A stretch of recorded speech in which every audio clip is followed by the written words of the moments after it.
And there it is, 3, 2, 1. We counted it down, and look what we're doing. That's right. Yours truly, Mike Marino, is once again live from my mother's basement. I want to start off by thanking everybody who watched last night's show. It was my 100th episode. Tons of people wrote in. We had a lot of fun. Crazy shit was going down. We dropped some knowledge and we dropped some ideas. And we also dropped where I'm going to be performing around the world in the next year to a year and a half. I decided to do another podcast tonight because one of my dear friends, one of my fellow entertainers, the legend, the master of God knows what it is that he does, was in the area. He's sitting right next to me, and I couldn't wait any further because he's very hard to get. This young man is in such high demand to be on so many talk shows throughout the world that I am lucky enough that I caught him driving down the street. I waved him over and I said, I'm doing a podcast tonight. Would you please stop in? Ladies and gentlemen, sitting right next to me, for everybody who's watching, this is the legendary New Jersey's funniest lawyer, John Bramnick.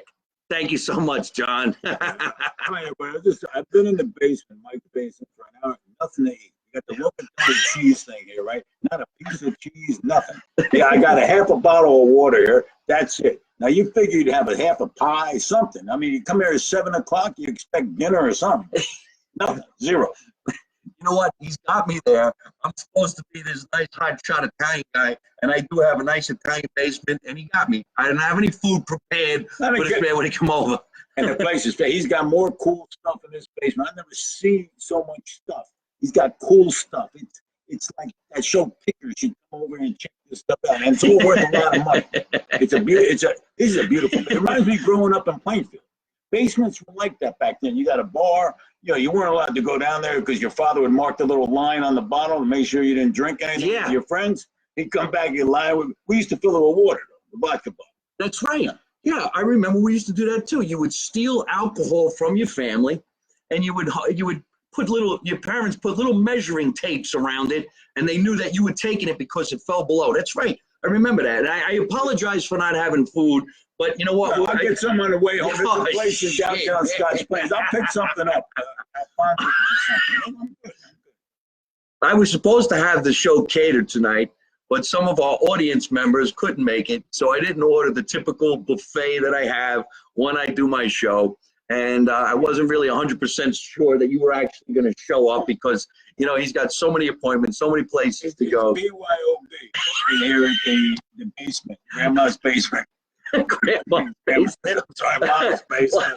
Grandma would have had something. Grandma would have fed us before we started the show. We'd be so full we wouldn't even be able to do the show. Call my wife till I need dinner.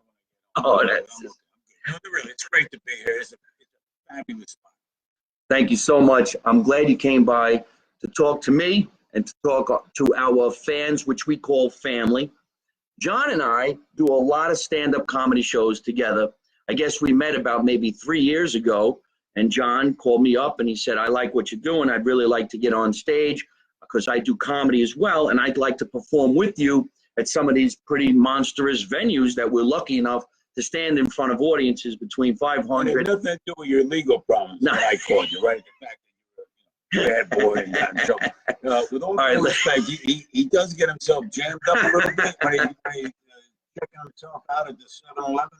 That's why he needs a lawyer with him all the time. I'm not the greatest comedian, but not a bad lawyer. Okay, so it's true. John has got me out of some trouble, and as returning the favor, I got him on some stages. Actually, he got me on some stages. There were some shows that I really wanted to do, and with his political connections, we ended up going into some of these monster theaters.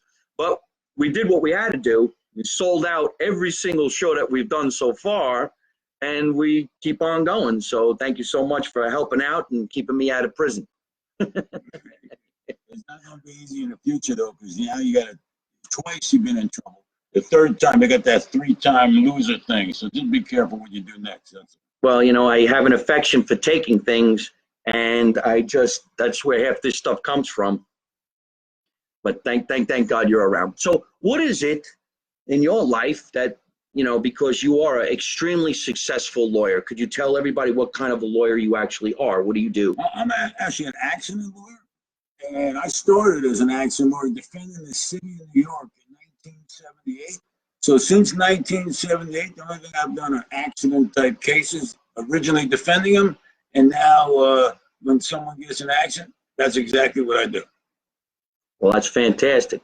And so within all of this, in fact, right now you're getting a little bit of an email from Matt Salvato. So we should actually do a shout out to Matt Salvato, who is now the director and producer of the funny skits that John and I He is one talented guy. Yes. And he's got a big heart, and he's very, very good with the camera. He's a class guy, and I use him to do my marketing for my law office. He's a beautiful guy, and they do a great job. It's called Next Level. So Next Level Marketing. And they're not cheap, though. Make sure you're doing really well if you want to use. No, I'm not kidding. He'll be fair with you. Just expect. Well, there's some friends writing into the show. We're just going to mention their names really quickly because we do have to get back. In fact, at the end of the show, or towards the end of the show, we're doing a half-hour broadcast. Right now, we started at 8 o'clock. We're 10 minutes in. In the last 10 minutes of the broadcast, ask John anything. If you have a question for Mr. John Bramnick, New Jersey's funniest lawyers, or if you have a question for me, we will answer that question, and we'll get right back to you. Right now, as you see, there's Kim saying hello, and there's Matt Salvato, who we just talked about from Next Level. Thank you so much. Oh, that's so wrong. You know where we are. Help us out. Hey, we'll eat after the show. I'll take you to dinner. All right, we'll go up to the tavern. Get yourself a nice hamburger. So now we're doing these funny skits, which you've written some of them, and some of them are based on true stories, like what happened when I got arrested and I went into the prison and you came down there and got me out. But what made you want to get on stage and do some stand-up comedy?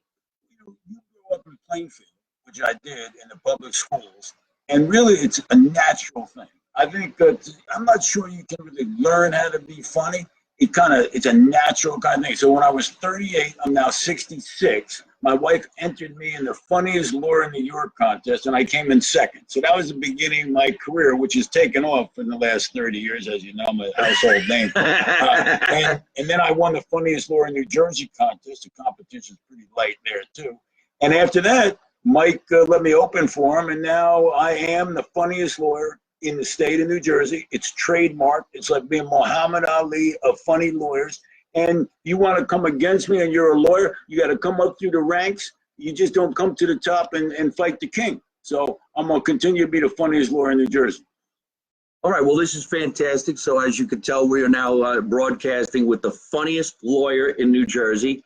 And right now, I don't know how many lawyers are writing in saying, you know what? No, he's not. I am.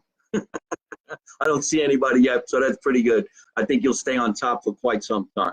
Is there any lawyers? Drop some food off.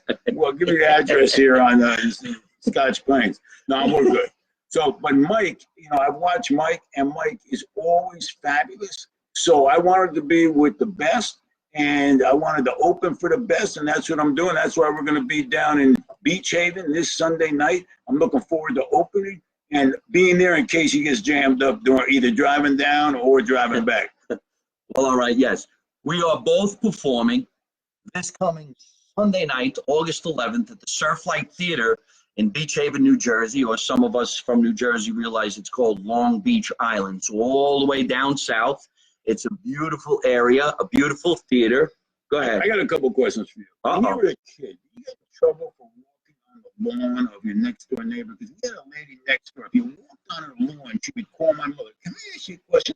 How much damage can you do to a lawn with a footprint? Isn't that what a lawn's supposed to be for? You stand on it. Is that really is that a criminal act? She would call my mother and go like this, Johnny's on our lawn when our baseball went over there. That's what lawns are for. You never got in trouble for that? No, actually, when we moved into this house, which is a long time ago, there was no about 7 years old. No, there were lawns. And if I walked on my neighbor's lawn over there, was a guy who lived over there. He just shot you with the hose. He didn't ask no questions. He just fired the hose at you. Look, he almost drowned me when I was 7 years old. He shot you with the hose right in the head. Did you have a lawnmower? Yeah, you remember that? It was a lawnmower with no engine. You just pushed it. And it kind of like clipped the grass just a little bit. That was it. You didn't pick up the grass. No, you never picked up the grass.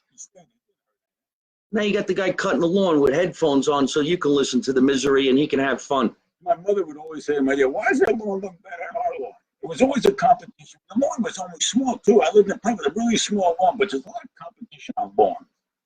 You know, it's funny you say that because, yes, I look at my neighbor and I say to myself all the time, why is his lawn greener than mine? Because he hoses it down. I never watered the lawn. I'm too busy. I do things like this. In Los Angeles, you're 3 homes that you have around the world. Yeah. I'm sorry, my lawn in Scotch Plains doesn't look as good as my home in Europe or my home in LA. I got cameras around the house, so when I'm in Los Angeles, I'm looking through that. I'm like, hey, somebody get over there and water my lawn. It looks like shit. I'm going to call you, Bramnick, go water my lawn.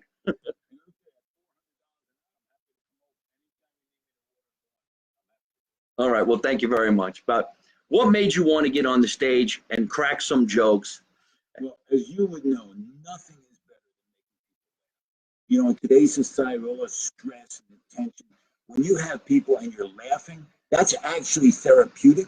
There was actually a neurosurgeon who said there's 3 ways to actually increase your endorphins: pharmaceutical drugs, heavy exercise, and what they call shared experiences. I think that laughter and enjoying laughter is probably really good for your health. That would be my guess. It's really good for your health, you know, because for years and years and years, everybody around the world says the best medicine is laughter. Laughter is the best medication. And the really reason why is because it makes you breathe and you laugh. And when you laugh, you stop thinking about the troubles of the day.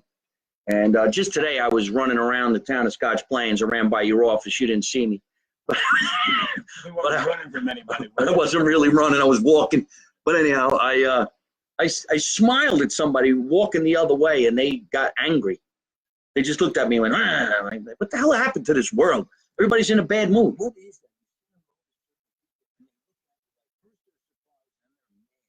What is that? Is it that they're so unhappy they don't want anyone interrupting their unhappiness? I can't. Yeah, I don't know. And then then I start to think, well, maybe I'm a jerk. Maybe there's something wrong with me. Maybe I shouldn't have said anything. Maybe I'm going to get arrested. Maybe I'm going to get thrown in jail for being happy. I think that you're doing well and you feel good, and other people have got some problems. So when they see that happiness, they're not used to it. How about the people when the elevator door opens? They rush into the elevator thinking no one's going to be inside the elevator. Those are people who are in their own mind thinking only about themselves as opposed to someone. Is that the maiden voyage of the elevator? There are people just come in and they're mad at you that you're in the elevator. What are you doing in that elevator? I was coming down from the 3rd floor. Well, it's 1 floor. Take the stairs. You need the exercise. Look at yourself. You know what's really funny? You're right. There is an elevator etiquette. You're supposed to let the people get off before you get on. You ever see somebody get on the elevator, they're looking at their phone, and you're standing there, and I look at them and go, yeah, I'm still here. I didn't get off yet. Is it okay to ask other people to push your car? I think so. That's okay. Yeah. And if you stand, you should move to the back of the elevator. Right? Yeah. That would be fair, right? Yeah. I don't like getting caught in an elevator. That's okay. You ever been stuck in an elevator? I've never been stuck in an elevator, but if I did, I'm kind of like on a claustrophobic side. I would probably go into a panic and beat somebody up in the elevator. Probably the guy who got on while I was getting off. So we're going down to the Surflight Theater. This is our 3rd performance, ladies and gentlemen. Our 3rd performance at a very famous, very old, I think it's a 100-year-old theater. The Surflight Theater is all the way down in Long Beach Island, New Jersey, August 11th. There is actually 20 seats left. This is a 500-seat theater. There's only 20 seats left. This will sell out, and we sold it out last summer. We sold it out the summer before. This summer is just going to be out of control because we're doing a lot of new jokes. John's got new stuff that he created for me. I got some jokes that I was going to give to him, but I liked them better, so I did it myself anyway. I like to always go down a little early and go to the boardwalk and go to get some junk food. I like to get saltwater taffy. I turn into a little kid as soon as I get over that bridge in Beach Haven, and I get an ice cream cone, and then all that stuff just makes you feel like a kid. And then I like going on the boardwalk, though. I'm playing. I love those games like Skillo and the dart. You know, you hit the balloon with the dart, and you win the big elephant. I love it. It makes you feel good. Yeah, going down to the Jersey Shore, especially in this area, You could pick up all those games with the pinwheel, and you could win some teddy bears. You go out there with your girly girl, and you throw the ball, and you hit the sign or whatever. I remember we used to shoot the clown with the water in the mouth, right? You know, you're supposed to shoot him in the mouth, and the balloon pops. We used to shoot him in the side of the head like this. Hey, it's not working. Hey, it's not working. That was the Italian way. You know, when you're walking with like your girlfriend, Yeah. and the other guy's coming down, he's got one of those massive elephants, like his girlfriend. I got nothing. You know, I don't know how they win that big stuff, but I was always jealous of the guy who's walking. His girlfriend's got the big stuffed animal. I got zip, nothing, zero. Well, let me tell you something. That guy that you were jealous about a long time ago is right now jealous about you because you're New Jersey's funniest lawyer, and you're performing at the Surflight Theater down the block from all those beautiful things. And that girl that he was hanging around with back when you were 17 is now going to be hanging around with you. Everyone was jealous that I had one of those massive stuff. But I didn't know how to win that. You probably won because you had a lot of experience on the beach. You probably know how to win that stuff. Yeah, but if I talk about it, I'm going to need you as a lawyer all over again. So let's just skip that subject matter. Hey, don't forget, folks, in the next 15 minutes, ask John Bramnick anything. And if you have a question for me, you can ask me a question as well. Now, some people did write in so far as I'm going through the scroll here on the right on Facebook Live. And some people have asked, John, are you really going to run for governor of the state of New Jersey? And that came from some of the Italian organizations here in the area. So did you want to answer that question? Under serious consideration. I'm up for re-election in the Assembly right now. I'm the Assembly Republican leader in the House, so that's the highest ranking position in the caucus. And after this November election, and 2 years from then, it's a governor's election. That's when I have to give a serious thought. But you can never say you're running, because actually the law says if you say you're running and you declare things actually under the regulation law, you have to act differently. So I'm gonna go like this. How would you do it, like as an Italian? Like, look, how would you? Hey, I'm gonna give it some thought. Yeah, that's right. Hey, yeah, maybe you know, yeah. if I'm off that weekend. So I'll be making that decision probably about early next year, January 2020 for the 21 election. So if this was something you were going to do, it would be for the 2021. And you're going to be the lieutenant governor. Well, I don't know what a lieutenant governor is, but I'll take it. Well, what do you think? Lieutenant governor, he's like the number 2 guy. He's like the underboss. Let's say there's something I don't want to go to. Yeah. Let's say there's a problem. I'll go like this. I send the lieutenant. I like that. But you were running for president of the United States. Well, I'm running for president of the United States, but if I don't get in there in 2020, then I'll be with you in 2021. You know, you think about it. With your incredible charisma, you might be the best lieutenant governor ever. People would come to see you. There'd be droves, there'd be thousands of people coming to hear you speak. You know, you'd be a great lieutenant governor. You grew up in Scotch Plains, you're a Jersey guy, you understand Jersey, you don't like high taxes, you like the beach. Perfect. Sounds perfect. I like that. Lieutenant Governor Mike Marino. Then people would say to me, what do you do? I'm like, don't worry about it. I'm the lieutenant. That's all you need to know. I ain't tweeting, I ain't talking to nobody. I'm the lieutenant governor. You have you're in line, you got a chief behind you, FBI. Yeah, CIA, the DEA, the PTA, the NBC, everybody. CBS, ABC, TV show. Got to do something. All right, we wanted to talk to John. I know a lot of people asked this question yesterday about these police officers getting doused with water buckets. And now today, it's in the news, all these people walking around thinking it's funny, opening up the freezer and licking buckets of ice cream and putting it back. Like, it's a big waste. I hope you get caught. When I was a kid, if you opened up the freezer and you licked the ice cream, somebody saw you doing it, you had to buy the ice cream. That was yours.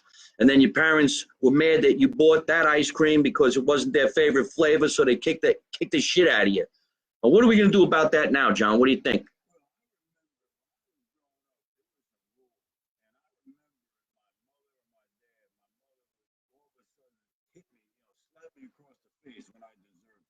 Can you possibly imagine throwing water on a police officer? First of all, I respect police, number one. If a police officer pulls me over in my car, I am scared out of my mind. Right. Number two, I sit there, I do nothing. People talk back to the police. It's hard for me to understand that.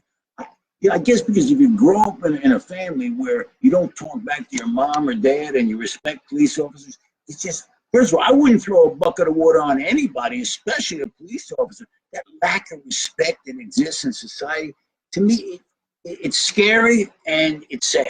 That would be, it's something, it's really sad to me. I know. That would never take place when we were younger. And if it did, they would beat the living bejesus out of you. And that's, actually, you'd be hoping they didn't tell your parents. yeah. Because my brother once put pennies on the track. I don't know if he did that. Yeah, that's pennies crazy. on the railroad track. Because he didn't make expensive. You put a penny on the track and it would expand and turn into like a big, almost like a half a dollar. The train, they picked up my brother for putting pennies on the track.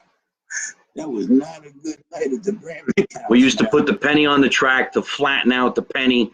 Then you couldn't wait to run back to the track and see what happened to the penny. And the police told my mother, Here comes a good question for John. Here's a question from Robert Quarto, who owns an incredible Italian deli in Lakewood, California, called Foggia Italian Deli. And I know all about it. We talked about him last night on the show. He's writing in. He has a question for John Bramnick. And that question is, have you ever made a judge laugh while you were in court? Well, I made him laugh. I don't know if it was intentional. Actually, seriously, I, on occasion, have tried to say something before a jury that's funny, and you have to be really careful because in a civil case, it's 6 people. If 2 don't think it's funny, it's a problem because you need 5 out of 6 for the verdict in your favor. So I'm really, really careful about joking around. I'm really careful about joking around in a courtroom because, if someone doesn't laugh at the Surflight Theater, there's no really bad consequence and Mike doesn't invite me back next time. But actually in court, you don't want to offend anybody. So I've made that mistake a couple times and I stopped doing it. Hilarious if you were doing a trial and all of a sudden a judge fell out laughing and you started laughing. But you want the jury to laugh too, because that's what I said. You have to be so careful today offending someone on the jury, and then all of a sudden they hold that against you and your client. Especially in a criminal case, you don't want to offend the jury. That's for sure. Yeah, well, we got another question coming in from Mr. Bramnick over here on the left side on Instagram Live. This is from Wanda. She wants to know where you went to law school. Where did John Bramnick go to law school? I always say I went to Hofstra Law School, and I say, you know why I went to Hofstra? Because I was accepted. See, that was the number one thing. I would have gone to Harvard, but I didn't get in. I don't know if you know, Harvard has a list of people get in and don't get in. So I went to Hofstra. I went to Syracuse undergrad. I'm most proud of going to Plainfield High School, right here in Plainfield, New Jersey. That's where I learned most of my stuff, right? From basically, we had an incredibly diverse high school, and I'm a big fan of Plainfield High School. Well, I don't know what Plainfield High School is like now. I'm pretty much a big fan of Scotch Plains, Fanwood High School, where I went to high school. Most of the stuff I learned about law, I learned in Scotch Plains, Fanwood High School. Or from the police for Scotch Plains. That's kind of what I meant. I learned a lot by law, about law, from the law. Back in the day, John, your mic is a little not working. Yeah, you got to talk a little louder. Sorry about that. I'll talk a little louder. How's that, Mike? Yeah.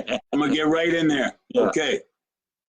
We were talking about nicknames back in the day. Everybody grew up with a nickname. You had Tough Toe, which was the tough guy. You had Freaky Frida and stuff like this. So we were talking a little while ago about nicknames that we had for other people. Who did you know? What did you nickname? So there was a girl at Plainfield High School, and she called herself Noah, and she decided that she was Noah from Noah's Ark. So she named guys Turkey, named them animal names, and so Muskrat. So the entire group of people, we used to go to Staten Island on a Friday night because you could drink when you're 18 over there. The whole team would get in, Noah would drive, and she had the whole ark in the background. Bugs, turkey, giraffe, everybody had a nickname. So that's how it was. Actually, I'm still friendly with Turkey. Lives up in Sussex County. I won't tell you his real name. Maybe they don't call him Turkey anymore. But that's what we did. I had a nickname when I was a kid. It was Spider. I don't know why they called me Spider, but they said I had a big web. And then the initials are always good, like JB. I always like, John Bramnick days, JB. That's kind of cool. JB is a good nickname. What's happening, JB? I didn't like, JB. You know what I like? When they call you like a long name like Jonathan or something. You want a short name, something, short and cool. Is that your real name, Jonathan? No, it's just Jon. John. See, most people call me Mike, but my mother Mike? always said Michael. That's when I knew I was in trouble. Michael? Oh, shit, I'm going to get my ass kicked. Back in the day when getting your ass kicked was something you deserved, and they should have did.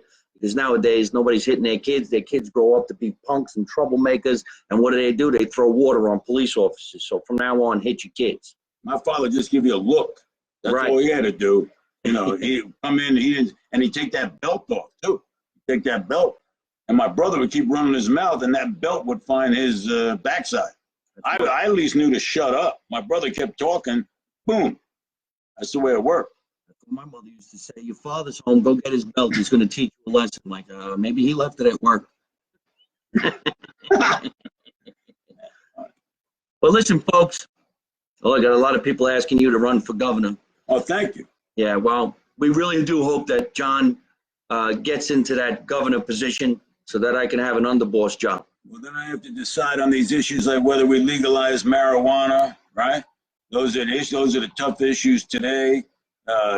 We got sports betting in. I'd like to know if people had any other issues out there. I'd love to know whether they had an opinion on some of these issues. Well, that's a good question. Where do you stand on legalizing marijuana? As I said, I think we should have medical marijuana, but just to have random legal marijuana in the state, I voted against that, and here's why.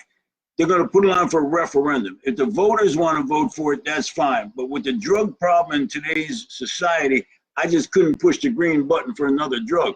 Look, I don't think there should be any criminal penalties, but I couldn't push the button. People are so messed up on drugs and alcohol that I just said I can't push the green button, so I voted no. But I don't. The legal medical marijuana. That's fine, 100%. A doctor gives you a prescription. You got a little stress, few problems at home. I got no problem with that. I just couldn't push the green button across the board. Now, if it gets legal, then I give it a shot. You never know, because this show here live from my mother's basement would be a great dispensary. You come down here, we make you laugh, we give you a little marijuana, and you go home and you're happy. But you're going to be hungry and there's no food here. Oh, he got me on that one. There's the way you tied that one. Oh, man, that is great. That's right. You can't smoke any marijuana in this basement because you'd be starving. You'd have to run to the quick tech. This is the coolest basement I've ever been in. They got great stuff back here. Any of these bottles new or is this old stuff? No, these are all bottles of wine from 1910 to 1920. Actually, we could say this, everything down here in this basement is super authentic. There's plenty of food. We're going to cook as soon as the show's over. There's plenty of things to drink, mixers, there's a band, there's cameras, the whole 9 yards, and New Jersey's funniest lawyer.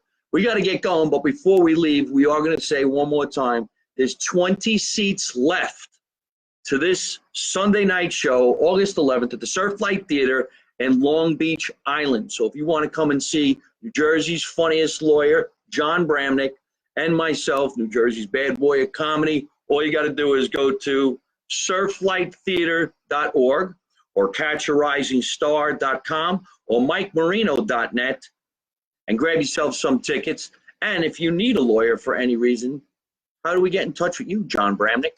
You just call me at 908-322-7000 or come down and raise your hand at the Surflight Theater and I'll come down to see you. But I want to thank Mike Marino. Mike Marino, one of the most talented comedians in the country. I'm a big fan. Not only that, he's a great guy. And I have to tell you, in today's world, it's tough to find somebody who's got a big heart and also incredibly talented. I want to thank Mike for all he's done for me. Well, thank you very much. I appreciate that. Remember, everybody, let's make America Italian again. You don't know nothing, you don't see nothing, you don't say nothing. And how do I end every single one of my broadcasts? By saying the same thing every single time. Say it with me, John. Don't take no shit from nobody. That's right. Unless it's the cops. Then do what they tell you. Bye, everybody. Bye now. Hey folks, I hope you're enjoying watching my podcast live from my mother's basement. We're having a lot of fun and I'm going to have a lot of great guests on the show in the future. So if you like it, hit like. You could also leave a comment. You could subscribe to my YouTube channel and watch other funny videos. And you could also listen to my podcast on your favorite podcast app like Spotify and iTunes.